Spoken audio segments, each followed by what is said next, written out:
Okay, here we have the 2021 Aspen Trail 2550 BHS by Dutchman.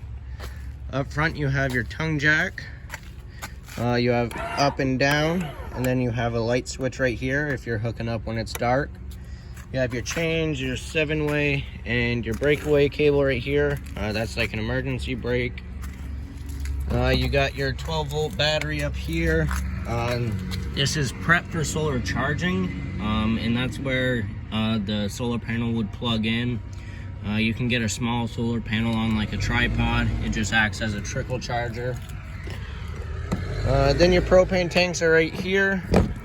That cover unscrews. And then you have access to the top of your tanks here. And then this cover also lifts up. So you can pull your tanks off to get them filled. You have an auto changeover regulator right here. What that means is, hold on. So what that means is,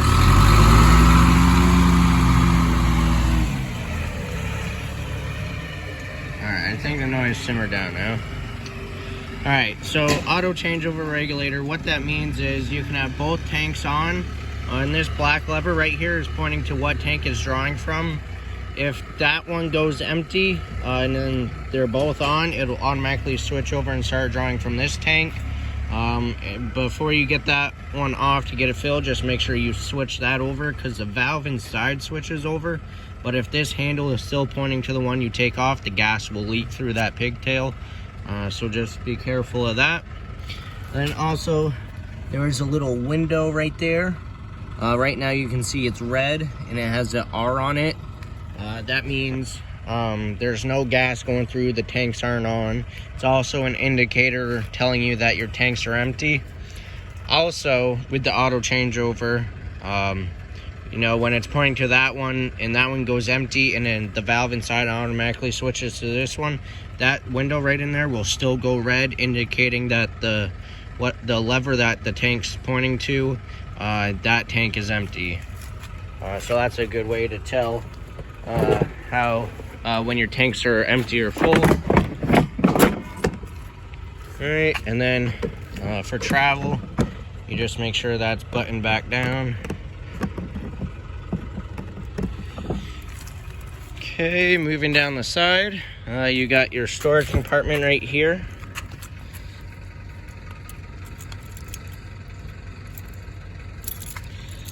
Unlock it. Okay. So your storage compartments, they have these magnets on it. And there's one on the side of the camper as well. And that just holds the door open, so you don't have to use one hand to hold it. You'll have access to both your hands. You got a nice big pass-through storage.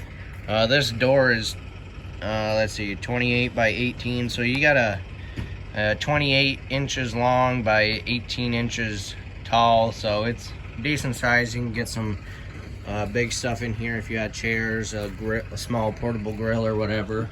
And the other side's the same size. There's a crank right there. You have electric stabilizer jacks on this, and the switches on the other side. I'll show you that when we get around there.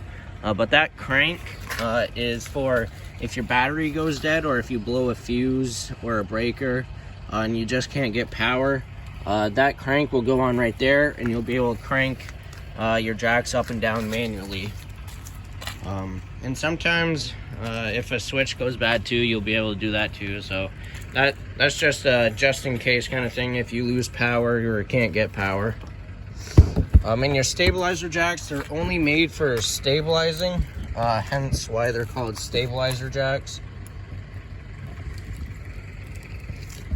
So you want to get your unit leveled, put blocks on their tires for side-to-side leveling.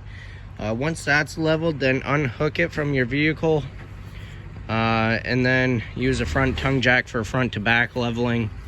Once you're leveled, then you'll put down your stabilizer jack. So you can put blocks under each pad, so you don't have to go down as far, and it will help more with the stabilization. or just put them down on the ground. But either way, once the pad is touching the block or the ground, hold it for at least 1 more second. Just put a little pressure on it. You'll hear the motor kind of wind down a little bit, like it's using some power. And you'll be able to see the camper lift up just a little bit. Once you can see that, let off the switch, because you do not want to lift up your camper with those jacks. It will bend them, and they are pretty expensive, so just be careful of that.